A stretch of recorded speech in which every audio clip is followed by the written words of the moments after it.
Hello friend, कैसे हैं आप सभी लोग। आई होप अच्छे होंगे। तो आप सभी लोगों का हमारे चैनल एके फिलॉसफी में स्वागत है। तो आज से आप लोगों की जीएस की टेस्ट सीरीज स्टार्ट हो रही है। तो सबसे पहले चलिए हम क्वेश्चन की तरफ आगे बढ़ते हैं। पहला क्वेश्चन है, राष्ट्रीय समुद्र विज्ञान संस्थान कहाँ स्थित है? गोवा में, अम्बाला में, कोलकाता में, हैदराबाद में। तो राष्ट्रीय समुद्र विज्ञान संस्थान गोवा में स्थित है।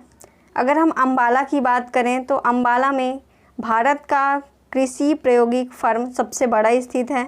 कोलकाता में राष्ट्रीय पुस्तकालय स्थित है। अगले क्वेश्चन की तरफ बढ़ते हैं।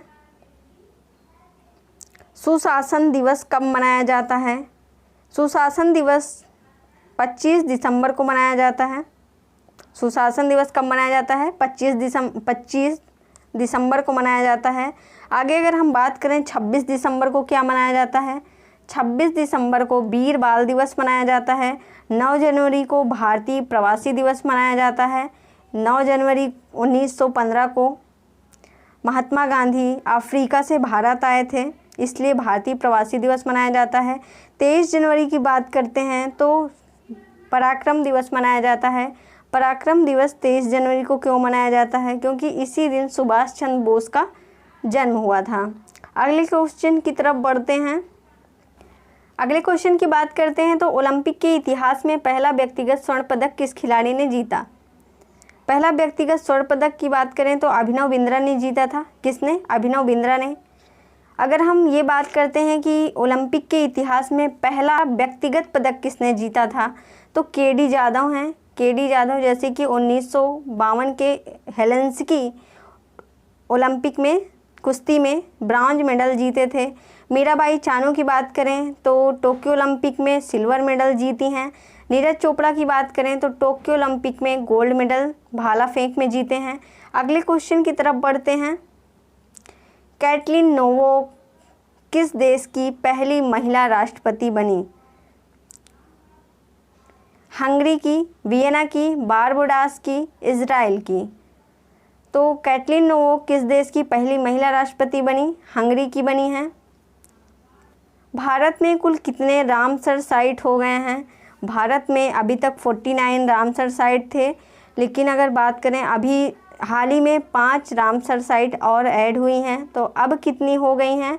54 हो गई हैं। सबसे ज़्यादा अगर भारत में हम बात करें किस स्टेट में सबसे ज़्यादा रामसर साइट हैं, तो उत्तर प्रदेश में हैं।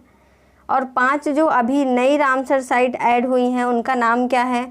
संख्या सागर जो मध्य प्रदेश का है, पाला आर्द्रभूमि जो मिजोरम में है, और 3 तमिलनाडु में हैं, पिचवरम, पल्लीकरनई, करीवली। अगले क्वेश्चन की तरफ बढ़ते हैं। प्रोटीन की कमी से कौन सा रोग होता है? क्वासिक्योर रोग, मरास्कस रोग, ए बी यानी कि दोनों रोग होते हैं या इनमें से कोई नहीं? तो प्रोटीन की कमी से क्वासिक्योर रोग और मरास्कस रोग दोनों होते हैं। तो ऑप्शन कौन सा सही हो जाएगा? ऑप्शन सी सही होगा। अगले क्वेश्चन की तरफ बढ़ते हैं। इंसुलिन का निर्माण कहाँ होता है? इंसुलिन का निर्माण अग्नाशय में होता है। कहाँ पे? अग्नाशय में होता है। ऑप्शन नंबर बी, अग्नाशय में होता है। इंसुलिन का कार्य क्या होता है? तो हमारे ब्लड में शुगर को कंट्रोल करना इंसुलिन का कार्य होता है, और ब्लड में जब शुगर का कंट्रोल नहीं हो पाता तभी मधुमेह रोग होता है। अगले क्वेश्चन की तरफ बढ़ते हैं। भारतीय राष्ट्रीय कांग्रेस की स्थापना के समय भारत का वायसराय कौन था? Curzon, Dufferin, Ripon, Mayo. तो भारतीय राष्ट्रीय कांग्रेस की स्थापना के समय भारत का वायसराय डफरिन था। ऑप्शन बी सही होगा, डफरिन था। कर्जन के समय में अगर हम बात करें बंगाल का विभाजन हुआ था। म्यो के समय क्या हुआ था? तो जनगणना सबसे पहली बार जो स्टार्ट हुई थी म्यो के शासनकाल में हुई थी, और रिपन के शासनकाल में 1881 में जनगणना वैज्ञानिक तरीके से शुरू हुई थी। म्यो के शासनकाल में क्या हुआ था? 1872 में जनगणना स्टार्ट हुई थी। अगले क्वेश्चन की तरफ बढ़ते हैं। दांडी मार्च कब प्रारंभ हुआ था? 12 मार्च 1930 को, 6 अप्रैल 1930 को, 15 मार्च 1930 को। तो दांडी मार्च जो स्टार्ट हुआ था 12 मार्च 1930 को स्टार्ट हुआ था, ऑप्शन ए सही होगा। लेकिन अगर ये ख़त्म कब हुआ था तो 6 अप्रैल 1930 को हुआ था। अगला क्वेश्चन है, जामा मस्जिद किसने बनवाया था? अकबर ने, जहांगीर ने, शाहजहां ने, हुमायूं ने। तो जामा मस्जिद का निर्माण शाहजहां ने करवाया था। अगला क्वेश्चन है, रबर बहुलक है, रबर किसका बहुलक है? अमीनो अम्ल का, आइसोप्रीन का, न्यूक्लियोटाइड का। तो रबर किसका बहुलक है? आइसोप्रीन का बहुलक है, ऑप्शन बी सही होगा। ऑप्शन बी सही होगा, आइसोप्रीन का बहुलक है। अगर हम अमीनो अम्ल की बात करते हैं, ये किसका बहुलक है? तो प्रोटीन का, अमीनो अम्ल प्रोटीन का बहुलक है। न्यूक्लियोटाइड किसका बहुलक है? तो डीएनए का। न्यूक्लियोटाइड किसका बहुलक है? डीएनए का बहुलक है। अगर अगले क्वेश्चन की तरफ बढ़ते हैं, सॉरी लोगो नहीं है, लोहा है ये, ठीक है, सही कर लीजिएगा आप लोग। लोहा है। लोहा का शुद्धतम रूप क्या होता है? लोहा का शुद्धतम रूप मृदु लोहा, ढलवा लोहा, पिटवा लोहा, या इनमें से कोई नहीं। तो जो लोहा का शुद्धतम रूप होता है वो पिटवा लोहा होता है। ओके, पिटवा लोहा होता है। अगर हम चुम्बक की बात करें, जो चुम्बक बनता है वो किस लोहे से बनता है? तो चुम्बक मृदु लोहे से बनता है। ढलवा लोहा किस में पाया जाता है? ढलवा लोहा वात्या भट्ठी में पाया जाता है। किसमें? वात्या भट्ठी में ढलवा लोहा पाया जाता है। अगले क्वेश्चन की तरफ बात करते हैं तो एक्स किरण की खोज किसने की थी? एक्स-रे यानी एक्स किरण की खोज किसने की थी? रॉन्टजन ने, जे थॉमसन ने, चैडविक ने, रडरसन ने। तो एक्स किरण की खोज रॉन्टजन ने की थी, ऑप्शन नंबर ए सही होगा। अगर हम जे थॉमसन की बात करें तो इन्होंने इलेक्ट्रॉन की खोज किया था। चैडविक की बात करें तो इन्होंने न्यूट्रॉन की खोज किया था। और रडरसन नहीं है, सॉरी एडरसन है, एंडरसन है, ठीक है। एडरसन ने किसकी खोज किया था? तो इन्होंने पॉजिट्रॉन की खोज किया था। पॉजिट्रॉन क्या होता है? इलेक्ट्रॉन का अपोजिट होता है। अगले क्वेश्चन की तरफ बढ़ते हैं, थोरियम का अयस्क क्या है? थोरियम का अयस्क मोनोजाइट है। क्या है? मोनोजाइट है। पारा है, पिच ब्लेड है, हेमेटाइट है, कि कौन सा इसका ऑप्शन सही है? तो मोनोजाइट सही है, ठीक है। सीने बार किसका अयस्क होता है? सीने बार पारा का अयस्क होता है। किसका? पारा का अयस्क होता है। पिच ग्लैंड की बात करते हैं, अगर हम पिच ग्लैंड की बात करते हैं तो पिच ग्लैंड यूरेनियम का अयस्क है। किसका? यूरेनियम का। यूरेनियम की आप सभी लोग कमेंट करके बताइएगा कि भारत में यूरेनियम की सबसे बड़ी खान कहाँ पे स्थित है। ओके, सभी लोग का कमेंट आना चाहिए। अगर हम हेमेटाइट की बात करते हैं, हेमेटाइट किसका अयस्क है? हेमेटाइट, मैग्नेटाइट, ये सभी किसका अयस्क है? लोहा का अयस्क है, ठीक है।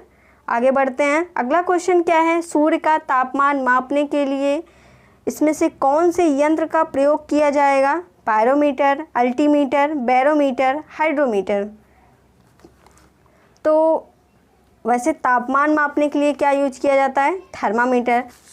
दूरी पे स्थित तापमान को मापने के लिए किसका प्रयोग किया जाएगा? पायरोमीटर का। इसलिए सूर्य क्या है? दूर स्थित है हमसे, इसलिए हम सूर्य के तापमान को मापने के लिए पायरोमीटर का यूज करेंगे। अगर अल्टीमीटर की बात करते हैं तो अल्टीमीटर एरोप्लेन की ऊंचाई, सॉरी एरोप्लेन की गति को मापने के लिए होता है, ठीक है। एरोप्लेन की गति को मापने के लिए यूज किया जाता है। बैरोमीटर की बात करें तो वायु दाब को मापा जाता है, बैरोमीटर से वायु दाब को मापा जाता है। हाइड्रोमीटर क्या होता है? इससे लिक्विडिटी यानी तरलता का मापन किया जाता है। अगले क्वेश्चन की तरफ बढ़ते हैं। अगला क्वेश्चन है, ला फ्लोटिंग सिद्धांत किसने दिया था? न्यूटन ने दिया था, डाल्टन ने दिया था, आर्किमिडीज ने दिया था, या इनमें से कोई नहीं? फ्लोटिंग की अगर बात करते हैं तो किसने दिया था? आर्किमिडीज ने दिया था। ओके, आर्किमिडीज ने दिया था। अगर हम न्यूटन की बात करते हैं, न्यूटन ने गति का नियम दिया था। डाल्टन ने क्या दिया था? परमाणु सिद्धांत दिया था। ठीक है, ये फ्लोटिंग सिद्धांत पे जो पनडुब्बी होती है या पनडुब्बी और पानी वाली जो जहाज़ होती है वो सभी किस नियम पे चलती है, किस नियम पे कार्य करती है? तो लॉ ऑफ फ्लोटिंग सिद्धांत पे ही तैरती है। अगले क्वेश्चन की तरफ बढ़ते हैं। अगला क्वेश्चन है SARS का फुल फॉर्म क्या होगा? सीवियर एक्यूट रेस्पिरेटरी सिंड्रोम या सीवियर एक्यूट रेस्पिरेटरी, इनमें से कोई नहीं। तो ऑप्शन आप लोगों को पता चल गया होगा कौन सा होगा। ऑप्शन नंबर ए सही है इसमें। अगले क्वेश्चन की तरफ बढ़ते हैं। अगला क्वेश्चन क्या है? डेंटिस्ट दांत पर प्रकाश केंद्रित करने के लिए कौन से दर्पण का प्रयोग करता है? तो डेंटिस्ट अवतल दर्पण का यूज करता है या उत्तल दर्पण का यूज करता है? आप लोग गए होंगे कभी, मतलब दांत के हॉस्पिटल में, तो वहाँ पे देखे होंगे कि डॉक्टर एक छोटा सा दर्पण लिया होता है, छोटा सा शीशा होता है जो मुंह के अंदर मतलब डाल करके देखता है। अवतल लेंस होता है। अवतल लेंस में चीज़ें बड़ी दिखाई देती हैं तो अवतल लेंस का प्रयोग करता है। अगले क्वेश्चन की तरफ बढ़ते हैं। सोडा वाटर बनाने के लिए कौन सी गैस का प्रयोग किया जाता है? हाइड्रोजन, ऑक्सीजन, हाइड्रोजन, ऑक्सीजन या कार्बन डाइऑक्साइड या इनमें से कोई नहीं? तो कौन सी गैस का प्रयोग किया जाता है? कार्बन डाइऑक्साइड गैस का प्रयोग किया जाता है। अगले क्वेश्चन है भारत रत्न कब शुरू हुआ? भारत रत्न कब शुरू हुआ? 1953 में, 1954 में, 1955 में, 1956 में। 1954 में शुरू होता है। भारत रत्न कब शुरू हुआ? 1954 में। भारत रत्न के साथ ही पद्म विभूषण भी उसी समय 1954 में ही पद्म विभूषण भी शुरू हुआ था। पद्म विभूषण भी 1954 में ही शुरू हुआ था। अगला क्वेश्चन है सलाल परियोजना किस नदी पर स्थित है? चिनाब नदी, झेलम नदी, रावी नदी, ब्यास नदी, किस नदी पर स्थित है? तो चिनाब नदी पर स्थित है। सलाल परियोजना चिनाब नदी पर स्थित है और चिनाब नदी पर और कई परियोजनाएं स्थित है जैसे दुलहस्ती, बगलीहार। अगला क्वेश्चन है, और एक सेकंड, हाँ, चिनाब नदी को वेदों में किस नाम से जाना जाता है? चिनाब नदी को वेदों में अस्किनी के नाम से जाना जाता है। किस नाम से? अस्किनी।